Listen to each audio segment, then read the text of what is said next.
하나님에게는 내가 모르는 한 방이 있다라는 제목으로 하나님 말씀 증거하도록 하겠습니다. 예수님의 마지막 다락방 설교입니다. 14장, 15장, 16장 내용인데 마지막 설교니까 핵심이 포함되어 있겠죠. 그러니까 남겨진 제자들에게 너희들 명심해야 될 게 이거다라고 하는데 첫 번째는 근심하지 말고 믿어라. 그죠? 우리는 맨날 근심이 밀어닥쳐 오는데 근심의 자리에 믿음이 들어가야 되는 무조건 믿어라. 그죠? 근심하지 말고 믿어라. 그 두 번째는 그렇게 대한 근거가 뭐냐면 성령 받아라, 능력 받아라. 보혜사 성령이 오신다는 거예요. 성령 없이는 너희들 실패하는 거야. 성령 받아야 된다. 그리고 세 번째 강조하는 게 오늘 내용인데 열매 맺어야 된다는 것입니다. 열매 중심적인 사고를 가지고 살아가야 된다. 그래서 뭐 오늘 2절에 보니까 열매 맺지 아니하고 하면 열매란 말이 3번 나오고요. 4절에 보니까 스스로 열매를 맺을 수 없음 같이 또 열매 나오고 5절 열매를 많이 맺나니 8절 열매를 많이 맺으면 그 짧은 구절 안에도 8절 안에 6번이나 열매가 나온다는 것입니다. 그러니까 열매 중심적인 사고를 해야 된다는 것입니다. 포도나무 왜 심습니까? 포도나무 심는 목적은 관상용 아닙니다. 포도나무 이렇게 예쁘지 않아요. 뭐 쳐다볼 것도 없고 목재로 쓸 수도 없고 오로지 열매 때문에 심는 겁니다. 그러니까 포도나무 열매가 목적이라는 거예요. 포도밭에 가보신 적 있습니까? 남양주 이런 데 가보면요. 막 그 단내가 나요. 막 익었을 때 가면은. 매달려 있는데도. 그러니까 참 이 과일이 정말 싱싱하다는 게 뭔지 알 수 있을 정도로 이렇게 포도밭에 가면 막 냄새도 나고 그리고 생각보다 포도 굉장히 많이 열립니다. 그죠? 뭐 따도 끝이 없을 정도로 막 나와요. 그래서 포도나무는 목적이 열매다. 이게 진짜 맞다라는 것입니다. 우리 성경에서 가장 대표적인 나무가 포도나무고 또 하나가 이스라엘 상징이죠. 무화과나무. 픽슐이라 그러는데 무화과나무 한자로 정말 기가 막히게 번역한 것 같아요. 없을 무자에 꽃자에 열매가 자잖아요. 꽃은 없고 열매만 있는 거. 그게 무화과입니다. 그러니까 무화과는 딴 거 보는 거 아니에요. 꽃 보는 거 아니에요. 열매 보기 위해서, 열매를 위해서 심는 거죠. 포도나무도 열매, 무화과나무도 열매. 우리 종종 그런 얘기를 많이 하지 않습니까? 열매가 뭐 중요하냐고. 충성하면 되지. 말이 맞는 것 같으면서도 또 틀린 얘기예요. 그죠? 그게 열매가 목적이라니까요. 예수님께서 열매 맺으라고. 근데 열매는 필요 없고 충성만 필요하다 그러는 건 자기가 생각하는 충성이지 그건 지혜 없는 거죠. 속된 말로 삽질이죠. 예. 그러니까 충성도 지혜롭게 충성을 해야죠. 열매 맺기 위해서 충성을 해야 되는 거지. 이게 사실 대비되는 개념이 아니라는 거예요. 그 열매가 아니고 충성이다. 이거 이렇게 말하면 안 돼요. 충성하면 열매 맺게 돼 있는 거죠. 같은 선에 있어야 되는 거지. 이게 따로따로 있는 게 아니라는 것입니다. 이렇게 논리상의 오류에 빠질 때가 되게 많이 있는데 충성은 열매 맺기 위해서 충성하는 거예요. 충성은 열매 맺는 방향으로 충성을 해야 되는 거지. 그러지 않으면 지혜가 없는 거다. 지혜는 일처리 능력이기 때문에 우리 하나님 앞에 지혜를 가지고 나아가는 모습이 있어야 된다는 것입니다. 예수님이 기적을 되게 많이 행하셨는데 예수님의 기적 가운데 저주 기적이 딱 하나 있어요. 그게 열매 맺지 못하는 나무를 저주한 거예요. 무화과나무 잎사귀만 무성하더라. 그래서 저주했죠. 그게 마태복음 21장 19절에 나와 있는데 예수님의 저주는 열매 없을 때 저주가 있다라는 거예요. 그러니까 이게 기적이죠, 기적. 저주스러운 기적은 이거 딱 하나라는 것입니다. 열매 거둬야 되죠. 요한복음 10장 10절에도 보니까 예수님 이렇게 말씀하십니다. 도둑이 오는 것은 죽이려고 빼앗으려고 오는 거다. 내가 온 것은 양으로 생명 얻게 하고 또 하나 풍성히 얻게 하는 거. 그러니까 열매 많이 거두게 만드는 것이 예수님께서 오신 목적이다. 그렇게 말씀하고 있다는 것입니다. 그러니까 우리도 열매에 초점을 맞춰야죠. 그러면 열매가 중요하다는 거 이거 잊지 마라. 이걸 머리에 두고 그다음에 전략이 나올 거 아니에요. 그죠? 전략을 일해야 되니까 이게 지혜거든요. 그럼 어떻게 열매를 맺겠습니까? 이제부터는 이제 예수님이 거의 상식에 가까운 말씀을 하는 거예요. 붙어 있어야 된다, 가지치기 해야 된다. 그러니까 우리 삶 속에도 열매를 많이 맺게 만드시기 위해서 하나님께서 뭘 하시겠어요? 붙어 있어라, 가지치기 해야 된다. 그래 열매 거둔다는 거예요. 그러니까 우리 인생이 이 두 가지를 명심하고 나아갈 때 이게 열매 맺는 충성하는 인생이 된다는 것입니다. 되게 이게 머저리 같은 인생들의 특징을 보면은 붙어 있지도 않으면서 그러니까 예를 들어서 붙어 있는 게 기도고 말씀이고 이런 거 아니에요? 그거 떠나면서 잘 되길 원해요. 그때 뭐라 그러죠? 이 머저리 그러면 되죠. 머저리. 그죠? 머저리 같은 놈이죠. 그게 떨어 있는데 무슨 열매를 맺어요. 또 하나는 뭐예요? 가지치기죠. 잔뜩 갖고 있다고 되는 게 아니고 잎사귀는 많은데 열매가 없네요. 당연하지. 그래 잘라버려야지. 그죠? 그 인세이니 심플 미친 듯이 심플하게 가야 되고 어떤 때는 우리의 삶의 고난이라고 말하는 많은 것들이 가지치기일 가능성이 크다는 것입니다. 그래서 우리 지혜를 갖고 뛰어야 된다는 거예요. 첫째는 예수님 말씀하잖아요. 붙어 있으라. 붙어 있어야 열매 거두게 된다. 4절 보십시오. 중간에 포도나무에 붙어 있지 아니하면 스스로 열매를 맺을 수 없음 같이 예수님은 포도나무고 우리는 뭐예요? 가지래요. 그러니까 가지가 뭐예요? 제자라는 뜻이죠. 제자들이 붙어 있어야지 되는 거죠. 붙어 있지 않으면 말라서 버린다 그러니까 불쏘시게 된다는 것입니다. 그러니까 우리의 가치는 어디서 나타나느냐 하면은 독립하는 데서 나오는 게 아니고 붙어 있을 때 나오는 거예요. 의존할 때 나오는 거라는 것입니다. 제가 속담 맨날 얘기했잖아요. 우리 속담에 기는 놈 위에 뛰는 놈이 있고 뛰는 놈에 나는 놈이 있고 나는 놈 위에 그 유명한 붙어 다니는 놈이 있어요. 우리는 붙어 다니는 놈이에요. 그죠? 나는 거에 딱 붙어 있다가 내리기 전에 뛰어내리면 1등이잖아. 그죠? 우린 붙어 다니는 놈들이에요. 예수 믿는 거 뭐냐? 붙어 다니는 놈. 그죠? 여러분들 그 아이디 같은 것도 붙어 다니는 놈이라고 하세요. 제일 무서운 사람이에요. 붙어 다니는 놈. 그죠? 우린 예수님께 붙어 다니는 놈들이에요. 그죠? 그래서 언제나 강한 거예요. 뭐 내가 뭐 하지 않아요. 우리는 길 능력도 없고요. 뛸 능력도 없고 물론 날 능력 없어요. 근데 붙을 수는 있어요. 예수님께 철저히 붙어 다니는 모습이 돼야 된다는 것입니다. 독립이 아니에요. 우리는 의존이에요. 의존이 뭐예요? 붙어 다니는 거예요. 예수님께 철저히 붙어 있기를 원합니다. 그런 거죠. 그래서 여기서 알 수 있는 게 뭐죠? 열매를 맺는다는 것은 관계에서부터 나온다는 거죠. 우리 많은 사람들이 힘쓰고 애써야 되는지 알아요. 우리나라 참 너무 불교의 영향을 많이 받은 것 같아. 맨날 아주 참선하고 맨날 앉아서 득도하고 혼자서 뭐 이렇게 뭐 어디 처박혀가지고 나오지도 않고 예수 믿어도 그렇게 믿는 사람이 있어요. 불교식으로 믿는 사람이 있어요. 그 대한예수교 조계종이잖아. 혼자서 이렇게 막 애쓰고 힘쓰고 뭐 혼자 처박고 막 그거 아닌데 그렇게 해서 되는 게 아니에요. 우리 관계 속에 나오잖아요. 시냇가에 심은 나무가 과실을 많이 맺은 같이 시절을 쫓아 과실을 많이 맺는다. 왜 그래? 관계이기 때문에. 물하고 관계가 좋으니까 관계에서 열매를 거두는 거지 뭐 득도 뭐 발버둥 그런 거 아니라는 거예요. 붙어 있어야 된다는 거예요. 붙어 있어야. 관계가 좋아지면은 사랑하게 되잖아요. 관계가 좋아지면 행복하게 되잖아요. 안 그렇습니까? 관계가 좋아지면 축복하게 되잖아요. 관계가 좋아져 봐요. 자꾸만 친해지니까 일이 쉬워지죠. 관계가 좋은데 왜 힘들어? 자꾸 친해지죠. 좋아지죠. 관계. 그다음에 좋은 감정이 생기니까 행복해질 거고 그럼 기쁨이 오겠죠. 뭐 당연한 거죠. 관계가 좋은데 기쁨이 안 올 리가 있나요? 그래서 우리 안식일의 내용도 그랬잖아요. 1계명부터 3계명은 대신관계. 그다음에 4계명이 안식일이고 5, 6, 7이 대인관계. 8, 9, 10이 대물관계. 물주와의 관계. 안식일은 뭐 하는 거라고요? 이 세 가지 관계를 회복시키는 시간이라고. 이게 히브리적인 관점이에요. 그래서 예배를 통해서 하나님과의 관계를 회복하고 성도의 코이노니아를 통해서 성도의 관계를 회복하고 그다음에 물질을 주게 만들면서 물질의 관계가 힘을 얻게 만드는 거. 그게 안식일이라니까요. 주일 성수라니까요.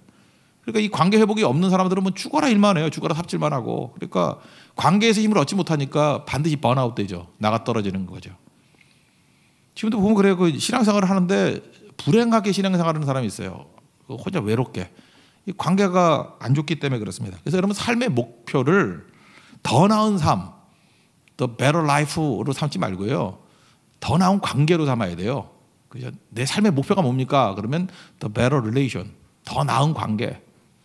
관계에 인생을 걸어야 된다는 것입니다. 관계를 대신할 수 있는 건 아무것도 없어요. 신앙이라는 게 뭐예요? 하나님과 좋은 관계를 맺는 거죠. 다투는 교회가 있었다 그랬죠? 다투는 교회. 새로 부임한 목사님이 하도 궁금해서 맨날 왜 싸워요? 그랬더니 장로님 말씀하시기를 잘해보자고요. 유명한 얘기잖아요. 잘하지 맙시다. 딱 3년 잘하지 않았더니 교회 부흥하더래요. 잘하지 맙시다. 그러니까 잘하기 위해서 관계도 막 깬 거 아니에요. 그죠? 막 원수도 만들고 적도 만들고 막 쳐내기도 하고. 근데 잘하지 맙시다. 그러니까 관계가 좋아지잖아요. 잘하지 않을랬는데 뭐. 그죠? 그러니까 정지할 일도 없고 심판할 일도 없고 욕할 일도 없고. 그러니까 관계가 좋아지니까 거기서 샬롬이 임하게 되고 샬롬이 임하니까 관계가 좋으니까 기분도 좋아지고 행복해지고 그러니까 열매 맺겠죠. 우리 인생 잊지 말라고요. 우리 인생의 목표가 잘하는 거 아니에요. The better life가 아니에요. 그러면 맨날 싸워요. The better relation. 그죠? 좋은 관계를 맺게 될 때 그때 능력과 은혜가 나타나기 시작한다는 것입니다. 하나님과의 관계, 기도가 뭐예요? 하나님과 관계가 좋아지는 거죠. 예수님이 하신 일이 뭐예요? 하나님과 우리의 관계가 좋아지게 만들었잖아요. 예수님의 십자가의 능력으로 말미암아 담대히 하나님 앞에 나아갈 수 있게 길을 열어주셨잖아요. 그러니까 하늘의 힘을 이 땅에 심는 거예요. 하늘의 힘으로 이 땅의 문제를 해결하는 거예요. 그게 기도예요. 관계 좋은 사람만 할 수 있는 거예요. 그죠? 기도하는 사람은 하나님과 관계가 좋아진 거예요. 십자가로 말미암아 관계가 좋아진 거예요. 그래서 하늘에 힘이 있습니다. 여러분 믿습니까? 땅의 문제를 푸는 거예요. 우리 땅의 문제는 땅의 힘으로 못 풀어요. 우리 뭐 죽을 병, 불치병, 뭐 우리의 깨진 것들, 뭐 막혀 있는 것들, 대적들의 세력, 이 땅의 힘으로 어떻게 이겨요? 하늘의 힘으로는 한 방에 날려버려요. 하늘의 힘으로 땅의 문제를 해결하는 종이라는 것입니다. 여기에 붙어있다라는 말과 동의어가 거한다라는 표현이거든요. 7절 보니까 너희가 내 안에 거하고 내 말이 너희 안에 거하면 무엇이든지 원하는 대로 구하라. 이게 거한다라는 표현을 쓰거든요. 이 거한다라는 것은 이게 붙어있다는 것과 동의어로 쓰이고 있어요. 밖에 있지 말고 안으로 들어가라는 거예요. 그러니까 붙어있다라는 것 또 다른 말로 하면은 밖에 있지 말고 잠깐만 안으로 들어가는 거예요. 안으로. 그러니까 문 밖에서 서성거리지 말라는 것입니다. 안으로 들어오라. 그러니까 문 밖에 서성거리는 사람은 뭐라 그래요? 예수를 믿는데도 방관자적인 시각을 갖고 믿는 사람이에요. 방관자. 그러니까 내가 주체가 아니고 객체예요. 내가 주인이 아니고 손님이에요. 손님같이 믿는 사람들이 있죠. 방관자. 이렇게 문 밖에서 이렇게 밖에서 거하면서 믿는 사람들은요 특징이 있어요. 허무의식. 예수 믿으면서 허무하다. 이게 참 기적인데, 그죠? 예수 믿으면서도 이렇게 얼굴 표정이 눈빛도 허무해. 허무한 표정이 있어요. 그리고 이방인적인 성향이 있어요. 예수 믿는데 느낌이 이상해. 산에서 내려온 것 같아요. 그 느낌 이상해, 그죠? 그다음에 맨날 외로움 타요. 외롭다 그러고 밥도 혼자 먹고, 그죠? 이렇게 뭐 이게 혼자서 이렇게 외로운 늑대같이 왔다 갔다 하고 그래요. 그다음에 전혀 행복하지가 않아요. 얼굴에 웃지도 못하고 웃어도 어색한 웃음, 억지로 웃는 웃음. 그리고 능력이 주어지지가 않아요. 경건의 능력이 없어요. 모양만 있고. 그리고 문제만 맴돌아요. 맨날 문제. 풀 능력이 없어요. 왜 그렇죠? 밖에 있기 때문에 그래요. 그러니까 안에 들어와야죠. 심지어 말투도 그래요. 교회 다니면서 새 교회가 어떻고, 뭐 남의 교회예요? 그리고 말끝마다 뭐 홍대 새 교회가 어떻고, 우리 교회 그러면 안 되나? 우리 교회 또 따로 있나? 예. 그냥 우리 교회 그런 줄 알아요. 내가 다니는 교회, 우리 교회. 그리고 한국 교회가 어떻고, 자기는 한국에 안 사나? 외국인이야? 몽골 사람이에요? 한국 교회가 어떻고? 남 얘기하듯이 새 교회가 어떻고, 한국 교회가 어떻고. 느헤미야 보십시오. 범죄했습니다 하면서 자기는 외국에 살면서도 나와 내 아버지 집이 범죄했습니다. 사실은 거기 참여도 안 했는데 우리나라라고 생각하잖아요. 나의 나라, 나의 집이 범죄했습니다. 불쌍히 여겨주세요. 이게 무슨 얘기예요? 밖에 있지 않고 안에 들어왔다는 거죠. 이게 거하다예요. 거하다. 거할 때 열매 거두는 거예요. 여러분 한번 생각해 보세요. 어떤 사람이 위로가 돼요. 이렇게 대화를 나누다가 나의 것이라고 생각할 때 힘이 되는 거죠. 제가 옛날에 어떤 대학교 제가 이사를 했던 적이 있었는데, 그때 나도 모르게 그랬던 적이 있어요. 그냥 뭐 우리 학교 같지가 않더라고. 뭐 여자 대학이니까, 제가 남자니까 뭐 여자 대학을 다녔겠어요. 그래서 그냥 어떤 대학 이렇게 숙대였는데, 이게 숙대를 위해서 이렇게 기도하는데 별 힘이 없어요. 근데 어느 순간 제가 실수로 우리 학교에 축복해 주시고 그랬어요. 그랬더니 아멘 소리가 10배 나오더라고. 실수였는데 그 다음부터 제가 알았어요. 여기 와서는 숙대 그러면 안 되는구나. 우리 학교 그래야 되는구나.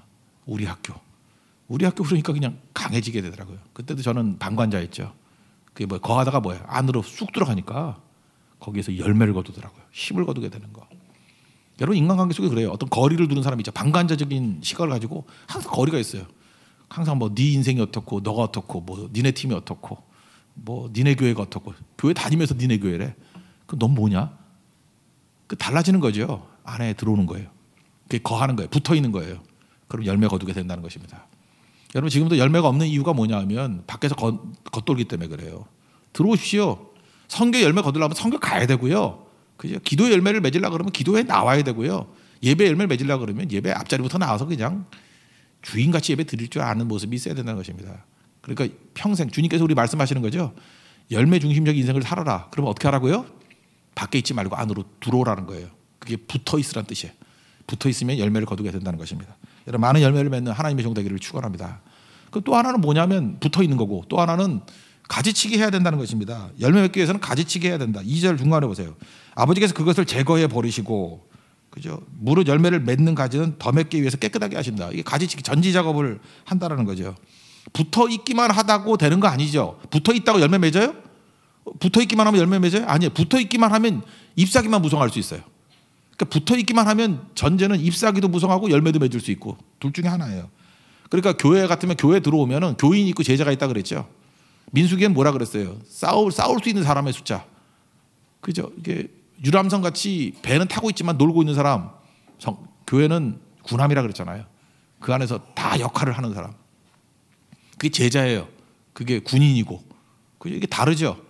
그러기 위해서는 해야 될 일이 뭐냐면 열매 맺지 못하는 것들에 대해서는 잘라내는 것들이 있어야 된다라는 것입니다. 가지치기는 열매 맺는 것에 필수적인 거라는 거예요. 여기서 우리는 평균의 함정에 빠지면 안 된다는 거예요. 우리 많은 사람들 평균으로 생각해요. 열매 많이 맺는 잘 맺는 가지가 2개 맺으면 못 맺는 가지 제로니까 평균 내면 하나는 맺잖아요. 그러는데 실제로 생명의 세계에서는 그렇지 않아요. 그 열매 맺지 못하는 가지 하나가 있으면요, 둘도 못 맺어요. 평균 1이 안 나와요. 이게 마이너스 시너지 효과가 나타나가지고 1이 안 나와. 한 0.5도 안 나오고 둘 다 죽을 수 있어요. 반면에 2개 맺는 가지가 있고 맺지 못하는 가지가 있으면 평균으로 하나를 맺는 게 아니라 이걸 제거해버리면 2를 맺는 게 아니라 4도 맺고 8도 맺고 그래요. 그래서 여러분 지금 속으면 안 돼요. 그 평균의 함정에 속으면 안 된다고. 세상 어느 세월에 평균이 있어요. 생명의 세계 평균이 어디 있냐고. 뭐 싱싱한 놈하고 다 죽어가는 놈하고 합쳐놓으면 중간은 된다고? 다 죽어요. 여러분 시체하고 살아있는 사람 묶어놔 봐요. 그럼 같이 썩어도 죽지. 안 그래도 묶어놓고 봐요. 그게 그 사망의 죽을 몸이라고, 사망의 몸이라고 표현한 로마서 7장의 표현이거든요. 그게 로마의 사형제자 중에 하나인데 그놈들 어떻게 사람을 그렇게 죽여. 시체하고 살아있는 사람 묶어버린다고. 그러면은 그 썩는 게 살아있는 사람에게 들어와가지고 같이 죽는 거죠. 그게 사망의 몸이에요. 사형법이야. 사망의 몸. 평균으로 되는 거 아니에요. 그러면 살아있는 사람과 죽어있는 시체를 합쳐서 꽁꽁 묶어놓으면 강시가 나온다. 그거 영화 너무 많이 본 거예요. 안 그래요. 둘 다 죽어요. 둘 다. 우리 인생 가운데도 마찬가지라는 것입니다. 하나님께서 우리에게 생명 주시기 위해서, 열매 거두기 위해서는 반드시 인생에 가지치기를 한다는 것입니다. 그러므로 성도의 고통의 의미는 뭐냐? 가지치기라 이렇게 생각하면 돼요. 나를 새롭게 만드시는 거예요. 가지치기는 생명력을 더 충만하게 만드는 거고 나를 더 능력 있게 만드는 것입니다. 그래서 하나님이 우리를 사랑하시기 때문에 가지치기예요. 우리 인생의 가지치기래요. 근데 가지치기예요. 죽을 때까지 치는 거 아니에요. 죽진 않아요. 그죠? 그러면서 우리 인생에 뺄셈이 있어야 돼. 뺄셈. 우리 하다못해 요즘에 그 곤도 마리에라는 여자, 일본 여자가 그러잖아요. 인생을 빛내는 정리의 마법. 인생이 행복해지려면 버려야 된다잖아요. 뭐 자꾸 사서 모으는 게 아니고 버리라고. 그죠? 저도 이렇게 연세 드신 분들 좀 집에 가보면은 왜 안 버리는지 그런 거 많이 느껴요. 그죠? 야, 이걸 싸질면 지고 왜 다 갈라 그러나? 이거 버려야 되는데. 내가 볼 때 80%는 버릴 건데. 제 방도 지금 버릴 게 다 너무 많아요. 그죠? 다 버려야 돼. 다. 거기서 그런 얘기 하잖아요. 설레지 않는 물건은 다 버리라고. 여러분 이렇게 친구 페이스북이나 뭐 이런 친구들 있잖아요. 딱 이름 보고 설레지 않으면 다 줘버려. 설렘이 있으면 다 줬더니 지난번 보니까 한 명도 없어. 그래서 안 되겠다 그랬지. 놔뒀지. 그죠? 설레지 않으면 그게 딱 뭘 보잖아요. 그러면 설레지 않으면 다 버려야 돼. 그죠? 설레지 않으면. 저도 이게 팬이 많거든요. 팬이 많은데 딱 봐서 이게 설레지 않은 것들은 처리 많이 했어요. 우리 뭐 애들도 주고 막 그랬어요. 설레지 않은 거. 설레는 것만 가지고 살기에도 인생이 짧은 거예요. 그죠? 제가 책이 무지 많았는데 다 둘 데가 없잖아요. 제가 방 3개가 책이었어요. 책이 한 2만 권 넘어가지고. 근데 뭐 둘 데가 없어가지고 반의 반으로 줄이고 지금 한 8천 권 정도 되나? 뭐 그 정도쯤 되는 것 같은데 그것도 다 둘 데가 없어가지고 부모님 댁에 옥탑방 같은 데 넣어놨다고. 7년 전에 넣어놨어요. 저는 그랬어요. 일주일에 한 번씩 가가지고 책을 봐야지. 이번에 가서 다 버리고 왔어요. 예. 그래서 내가 느낀 게 뭐냐 하면은 야, 저것도 없어도 사는구나. 예, 물론 꼭 필요한 거 다 빼왔기 때문에 그렇지만 다 있어야 되는 게 아니더라고요. 그죠? 정리의 마법. 그게 뭐예요? 가지치기죠. 꼭 필요한 거 이렇게 내가 골라가지고 뭐 몇 권만 지고 가라 그럴 때 가져갈 게 있더라고요. 그거 붙들고 가는 거죠. 그 뭐 100권 정도 추린다 그러면 진짜 더 중요한 책들을 붙들 수도 있다고 생각을 합니다. 또 하나가 이런 거죠. 일을 했으면 성과를 내라. 유량도라는 발음도 힘들어. 량도. 이거 뭐라고 읽어야 되나? 왜 유씨는 유씨가 있고 류씨가 있는지 모르겠어. 그죠? 랑도. 이거 발음 너무 힘들어. 그죠? 이 컨설팅 하시는 분인데 일을 했으면 성과를 내라. 이거 열매 거두라는 거 똑같은 거잖아요. 그죠? 그래서 제가 관심을 갖고 읽었는데 거기 뭐 여러 가지 뭐 얘기들이 많이 나와요. 그냥 이렇게 처세술 책이니까. 근데 그 중에 제 마음에 팍 와닿는 게 뭐냐면 신입사원들한테 너무 잘난 척하지 말라는 거예요. 상관에게는 내가 모르는 한 방이 있다. 이게 너무 이 챕터가 좋더라고. 상관에게는 내가 모르는 한 방이 있다. 우리 상관들 보면 한심해 보이잖아. 뭐 저런 게 다 있나 그럴지 모르지만 결정적인 위기 순간에 왔을 때 그 사람의 경험과 지혜가 있어요. 우리 상관에게는 내가 모르는 한 방이 있어요. 그거 의지해서 쓰면은 이긴다 그런 얘기예요. 일의 성과를 내는 사람들 보면은 막 안 풀릴 때 자기 혼자 풀라 그러지 아니하고 득도하려 그러지 아니하고 뭐 어떻게 가요? 상관한테 가서 그 한 방을 빌리는 거예요. 그래서 풀더라 그런 얘기죠. 저는 상관이 머릿속에 들어온 게 아니고 하나님이 확 들어오더라고. 상관의 한 방은 별거 아니지만 신앙생활 해보니까 하나님의 한 방이 있어요. 하나님의 한 방은 모든 문제를 다 평정해버려요. 여러분 삶의 모든 얽힌 문제들을 한 방에 끝내버린다고. 여러분 하나님의 한 방이 있으면 믿습니까? 그게 기도예요. 그죠? 그거 붙들고 나가는 거예요. 하나님의 한 방이 있어요. 그래서 내 것들 다 정리하고 버려도 돼요. 단순해도 돼요. 우리는 오직 주만 붙들면 돼요. 주님만 붙들면 주님의 한 방으로 우리의 삶의 문제를 풀 수 있다는 것입니다. 정리하면 우리 인생 열매가 얻기 위해서 열매가 목적이 돼야 된다 그랬죠. 예수님 그렇게 살래요. 열매 지향적인 인생을 살라. 열매 중심적인 인생을 살라. 그러기 위해서는 붙어 있어야 되고 밖에 있지 말고 안에 들어오고 딱 붙어 있어야 되는 거고 또 하나는 가지치기. 하나님이 우리에게 고난 주신 이유가 뭐냐? 고난이라 그러지 마세요. 가지치기야. 가지치기. 그래서 열매에 집중할 수 있는 하나님의 종 되기를 바랍니다. 그럼 어떤 열매를 맺어야 되겠어요? 가장 중요한 거 전도의 열매겠죠. 다니엘서 12장 3절을 보니까 많은 사람을 옳은 대로 돌아오게 한 자는 별과 같이 영원토록 빛난다. 하나님 제일 기뻐하는 게 전도하고 영혼 살리는 거죠. 그 사명, 지상명령이잖아요. The Great Commission. 가장 큰, 가장 위대한 명령이 뭐냐면 너희는 모든 민족을 제자 삼고 아버지와 아들과 성령의 이름으로 세례를 베풀고 내가 너에게 분부한 모든 것을 가르쳐 지키게 하라. 볼지어다 내가 세상 끝날까지 너희와 항상 함께 있겠다. 이게 주님의 명령이에요. 또 이 같은 메시지가 마가복음 16장에서는 이렇게 표현되어 있죠. 온 천하에 다니며 만민에게 복음을 전파하라. 이게 우리에게 주신 열매라는 거예요. 온 천하, 그죠? 온 천하에 다니면서 우리 지금 이 나라 저 나라 돌아다니면서 뭐 고성 갔다가 대만 갔다가 막 인도 갔다 네팔 갔다가 뭐 난리치잖아요, 그죠? 온 천하를 다니면서 복음을 전파하라. 그때 얘기했죠. 우리 문제는 사명으로 풀어야 된다고. 그럼 어떤 일이 벌어지느냐? 여기 보니까 표적이 따르는데 귀신 쫓아내고 악한 마귀 아무것도 아니라는 거예요. 귀신이 예수의 이름으로 쫓겨나게 될 것이고 새 방언을 말하게 될 것이고 뱀을 짚는다. 위기로부터 우리 건져준다. 무슨 독을 마실지라도 해를 받지 아니하고 병든 사람에게 손을 얹어도 낫고 우리 질병의 문제도 선교하다 보면 다 풀린다는 거예요. 그죠? 그 다음에 오직 성령이 너에게 임하시면 권능을 받고 그 다음에 땅끝까지 이르러 증인되라 그러잖아요. 다 모든 내용들이 뭐예요? 오직 한 가지에 집중하면 된다는 거예요. 전도의 열매가 얻는데 집중하면 나머지들 풀린다는 것입니다. 여러분 우리 교회 지금 얼마나 많은 축복을 받았습니까? 축복받은 이유가 뭐예요? 뭐 그렇게 사람들이 잘나서 능력이 있어서 여러분 지금 뭐 이렇게 강대상에서 다 표현 안 돼서 그렇지만 이게 상식적으로 말이 안 되는 축복을 받은 사람들이 상식적으로 말이 안 되게 많잖아요. 여러분 못 느끼세요? 왜 이렇게 많이 부어주시고 왜 이렇게 일할 수 있도록 만들어 주시나? 딴 거 하나도 없어요. 하나님이 제일 기뻐하시는 일이 뭐냐 하면은 전도하고 선교하는 일이거든요. 잊지 말라고요. 여러분이 전도하는데 힘쓴 거, 선교하는데 힘쓰면은 하나님께서 그 가지에는 영양분을 더 주고 모든 걸 집중해주고 그거 안 하는 가지는 다 잘라서 불에 집어넣어버려요. 왜 잘리는지 알아요? 선교 하나면 잘려요. 선교 하나면 잘린다고. 그 얘기 아니에요. 전도 열매 맺지 않으면 잘린다고요. 맺으면 더 풍성히 맺기 위해서 온갖 것을 다 동원해 주신다고요. 그죠? 능력도 주고 기름 부도 주고 공급도 주고 다 준다라고. 그래도 모르겠어요. 우리 삶은 딱 하나로 붙들고 나가면 됩니다. 우리가 열매 맺는 가지라는 것은 성경에서 말할 때 대표적인 거는 물론 내적으로 성령의 열매가 있어요. 그렇지만 외적인 건 전도의 열매예요. 전도하는 교회 될 때 여러분 뭐 역사에서도 뭐 수없이 들었잖아요.